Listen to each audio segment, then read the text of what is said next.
Bismillahirrahmanirrahim. Assalamualaikum warahmatullahi wabarakatuh. Perkenalkan, saya Praktikan Herandita Arya Seno dengan NIM A420210033. Di sini saya hendak mempresentasikan hasil observasi dengan 3 responden tentang sanitasi lingkungan. Sebelum itu, saya akan membahas terlebih dahulu tentang definisi sanitasi lingkungan. Yang pertama, perilaku yang disengaja untuk mencegah manusia bersentuhan secara langsung dengan kotoran dan bahan sisa seperti limbah. Yang kedua, status kesehatan suatu lingkungan yang mencakup perumahan, pemukiman, pembangunan, penyediaan air bersih, dan lain sebagainya. Telah dilaksanakan observasi di lingkungan sekitar Waduk Cengklik yang berlokasi di Desa Ngargorejo, Kabupaten Karanganyar, pada Selasa 14 Desember 2021. Dengan ketiga narasumber, yaitu Bapak Budi, Ibu Hartini, dan Mbak Ana. Setelah dilakukan observasi kepada 3 responden, didapat kesimpulan sebagai berikut. Poin A, kebiasaan mencuci tangan dan menggunakan masker. Dari ketiga responden, keseluruhannya telah menerapkan kebiasaan mencuci tangan dan menggunakan masker. Dalam lingkungan keluarga pun sudah menerapkan hal tersebut. Poin B, kebiasaan menggunakan alas kaki.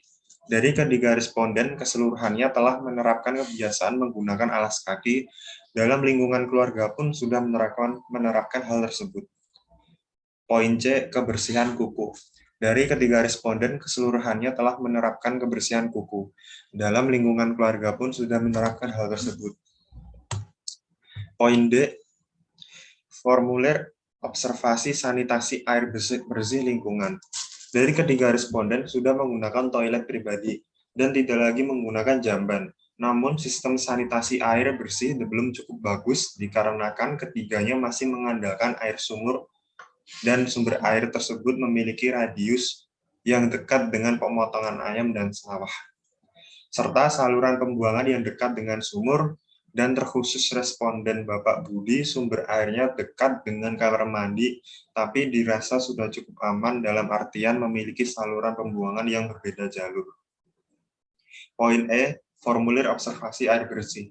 Untuk responden Ibu Hartini dan Mbak Ana memiliki kualitas sirkulasi air yang belum cukup bersih, dikarenakan masih terdapat gangguan pada sistem perpipaan dan masih mengandalkan air kemasan dan air galon untuk kebutuhan konsumsi sehari-hari.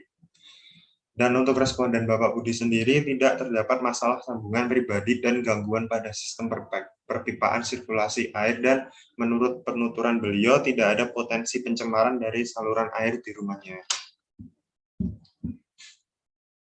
Poin F, formulir observasi jamban. Poin yang pertama, dari ketiga responden, keseluruhannya sudah tidak menggunakan lagi jamban dengan jenis cemplung tanpa tutup yang biasa disebut cubluk, dan beralih menggunakan toilet dengan sanitasi model leher angsa tanpa septic tank. Poin yang kedua, analisis potensi pencemaran biotik. Dari ketiga responden, keseluruhannya memiliki resiko pencemaran yang tinggi karena lubang penampung kurang dari 10 meter dari sumber air bersih. Letak lubang atau resapan lebih tinggi dari sumber air bersih, dan lantai jamban tidak rapat sehingga memungkinkan serangga atau hewan kecil lainnya bisa masuk ke toilet dan menimbulkan bau yang tidak sedap. Poin G, formulir saluran pembuangan air limbah. Dari ketiga responden, keseluruhannya memiliki resiko pencemaran yang rendah. Namun untuk responden Bapak Budi sendiri memiliki masalah dalam saluran pembuangan air limbah yang menimbulkan genangan yang mampu menyebabkan kelembapan pada daerah tersebut dan menyebabkan tumbuhnya lumut pada daerah tersebut yang menyebabkan daerah sekitar menjadi licin. Berikut bukti dokumentasi kegiatan observasi dengan responden Bapak Budi, lalu dengan responden Ibu Hartini, dan dengan responden Mbak Ana. Selanjutnya masuk ke kesimpulan kuesioner pengelolaan limbah sampah. Telah dilaksanakan observasi pengelolaan sampah di lingkungan sekitar Waduk Cengklik yang berlokasi di Desa Ngargorejo, Kabupaten Karanganyar pada Selasa 14 Desember tahun 2021 dengan 3 narasumber yaitu Bapak Budi, Ibu Hartini, dan Mbak Ana. Dari responden Bapak Budi terdapat tempat sampah yang menggunakan tempat sampah berjenis kedap air seperti gentong yang kondisinya terbuka. Tempat sampah terletak di luar rumah dan mudah diangkat seperti gambar di samping. Jarak TPS dengan rumah Pak Budi cukup jauh, sekitar 3 km.